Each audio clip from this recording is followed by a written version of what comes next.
Just start with this. So just to get it in, what's your Yeah, name? How are you? How did you I'm come good. up with Nikkinoo? Well, I'm Nicole Williams, and I'm from North Carolina. I came up with Nikkinoo. It was actually a name my mom used to call me Nikkinoo all the time, my mom and dad. So I just, when I first started on TikTok, I didn't have any other social media platforms. I had gotten rid of Yeah. all of them. Yeah, it just took too much time away, and here I am now. Like it's my living. Like, But like the yes, queen. yep. Well, I got started now. A lot of us got started on TikTok at the beginning of the pandemic when we were quarantined and I didn't have social media. So I wanted to make sure because my kids were on their phones all the time or, like their iPads. And I wanted to make sure that they weren't doing bad things on what used to be Musically and is now TikTok. So I opened an account and The I spy. went down that rabbit hole and it was like 8 o'clock at night. The next thing I know, it's like 3 o'clock in the morning and I had not taken a break. Isn't it insane? Those It first it moments. is. It is so insane. So I was like, "Oh, this is good. This is so good, right?" Yeah. So I just did all the normal, like tried out different things, like the little dances and the jokes and the stupid stuff. And not that it's stupid, but it was just the stuff, the trendy stuff, I guess I should say until it was March. And then in May, when George Floyd was murdered by police, something in me broke. Like it was something that probably should have broken me a long time ago. And I just had enough. So my little platform that I had, I started making political TikToks because I was outraged at not just what was going on and the injustice with our people of color, but also what was going on within the Trump administration and how the two tied together. And then that's how I started my political TikTok career. So if you weren't on social media before, was that because you were a mom and whatever, and it just wasn't something you were interested in? Well, I used to be on Facebook and I was pretty big on Instagram because as a personal trainer, I was on there all the time. I was training for my Spartan. So everything was workout related. So I have a separate account for that still So that I that's hadn't not making touched. you. No, no, no, no. No. A lot of people over there have Ooh. no idea what I do now. Yes. So you seem like very, very well versed at politics. So were you politically inclined? Were you like somebody before all this? Would you read all the headlines and get whatever and talk about it to your husband and family and friends? Or is it just that it happened because of where we are in yikes? Well, that's a really great question. During the Obama years, I got more into politics, just talking with people in general, and there seemed to be such a disdain on the Republican side for the Obama administration that I would find myself getting in heated arguments with people, and I didn't like that. I didn't like feeling that way, and so I've always been interested in politics. However, I stepped away just because it wasn't, I guess, good for my mindset at the time. But I knew that with the Trump administration and everything that was going on, I remember when he was elected, I went into a funk for weeks. Like I couldn't believe that this person was elected. Although I did say I hope that he does well. I was hoping and praying that he did our country well, and that turned out to not be the case. But I knew that my voice was bigger than the obstacles that were going to be placed in front of me. So then my question is, you wanted to give him the opportunity, the moment to think that hopefully things would work out, right? Well, I want the best for my How many country, and how many minutes into that did you change? not very long, Abe. I'm not gonna lie, not very long. I mean, so Um, then the other question is, now in hindsight, mhm. do you think that 4.5 years or 5 years from when he started campaigning, you think it went quickly or it went slowly? Because I'm just now wondering myself as I'm asking you.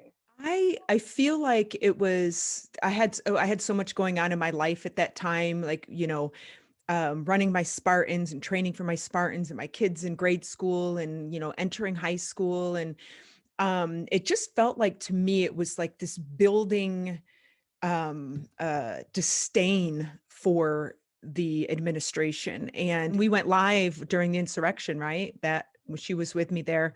Yeah. But Direction. yeah, I'm sorry. Go ahead. Direction. Oh, That's it was just, Abe, watching the trial, especially on the second day, that hit home. Like I remember watching it and my kids were with me. I was crying. Everybody was freaking out, and for good reason. And what we saw was just the surface of what really happened that day. And, with the trial, all of the evidence that they had that was either extended video or never seen before video really, I think, gave us an insight to how incredibly close it was to a complete carnage. it's so incredible that this is where we are. It is. I that's why I can't even watch these, like, even the fact that they're called like defend, like for the way the prosecution, like they're defending him. You know what I mean? Just Mhm. that shouldn't even be allowed. Abe, I had somebody today argue with me on Instagram that Biden is a fake president, that he's not actually the president, that Trump is the president, and that, we tried to steal the election, but now that it's like all this, like, I'm like, dude, take your tinfoil hat off and please wake up. Yes, I listen to the Daily. It's the New York Times podcast every Hmm. day.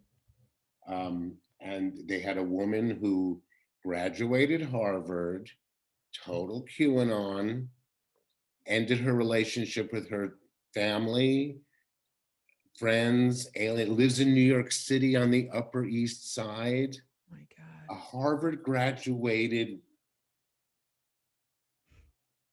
How do you come back from this? I don't know, Abe. It Electric shock, terrifies me. electric shock treatments or lobotomy. I'm sorry. Well, I think I think what's to blame, honestly, and we're seeing such an onset of it and such a growth in this kind of mind bending techniques, but it's the touch of our fingers. It's the media. They are so many of these like social media platforms, like, Facebook and all of this. They're capturing your information. They're like, oh, they're interested in this, let's send them some more of this. And we're being manipulated on both sides. And people are they're some people are like, nah, like you and I'm like, that's not, what the hell is that shit? Like that's not true, like on the left side. But a lot of these people, they continue, they take that rabbit hole, or they chase that rabbit right down the rabbit hole, and the next thing you know, they are full on supporters and conspiracy theorists. They won't admit it. It has to be something that's wrong, the switch. I Because agree. okay, we go down rabbit holes Hmm. on the verge for finding truth. You know what Yes. I mean? It's like, It's still a tie a rabbit rope to me, hole. honey. You got to pull No, me back but out. it's still a rabbit hole. It You know what I is. mean? Hmm. So it's like there's a screw loose. Well, There's a I screw. think I'm telling you. I know I sound horrible. no, I agree. I think that there is a disconnect. I think that something that they're looking for some sort of connection. They're looking to it to be a part of something. They're looking to be, whether it was the cheerleader in high school that kind of lost it afterward, and now she's finding herself in a group that accepts her, and she accepts. It's like it's so easily, people are so easily swayed when they're in need. If there's a hole in them and that hole is met, it's very easy to pull people in that way. Mhm. So have you kind of laid out a long range plan, and you kind of just showing up a day at a time? What's your thing? How do you think about? How are you looking at this? As because you sound like you're a smart businesswoman, Oh, right? thanks. I'm trying. There are a lot of facets to what I'm doing, all of the platforms I'm trying to manage, my merch shop, my lives that I do, my live streaming, my podcasts with Ryan Shed. I'm also going to be doing my own podcasts where I'll have guests, and, that'll be the Nikkinoo podcast or live stream. So there are so many things that I'm trying to do. I'm working with a candle company right now, which is, I have this great announcement to make for March, and then all proceeds go to, certain charities every month, which is really, really cool. So I have so much on my plate right now, and my children and my husband are like, well, what about us? So I'm trying to balance, working and doing what I do and having family time as well. So, but I am, moving forward, I am very focused on my live streams, my podcasts, stuff like that, because they're doing really well. And unfortunately, I need to kind of pull away from TikTok a little bit in order to focus on my YouTube channel. I'm working on a film, Won't Be Silent. Wow, And nice. I told you about this. I'll give you the briefly. I think it was in our last live stream together. Right. Right. So it's about how music comes out of oppression. So whether it's the concentration camp, the cotton fields, or the inner city streets, when people are left with nothing left, they find their art and they use that. So it's a matter of, taking the music and making a documentary about that. We're also trying to develop a docu-series about the history of protest music. So while we went into shutdown and the message of Won't Be Silent, what I did was I took, because it's about a particular song. So I took this piece of music that was written in a concentration camp as a song of resistance to the Nazis, which was discovered 70 years later randomly. So I've taken this little piece of music and I'm having all different genres interpreted and all different artists. Wow. So I've had an R&B version, I've had like a chorus, a women's chorus. I've had it done in Mexico in Spanish when they were putting the kids in the camps. I was like, I have to do this in Spanish. So that's the message, to get as many different cultures and people to say this. Well, I think that many people find a comfort and a feeling of peace with music. And, to resonate, when I hear a song, Little Genie by Elton John, when like growing up, I had a little 40, record player, and that was the only record I had. It was a single.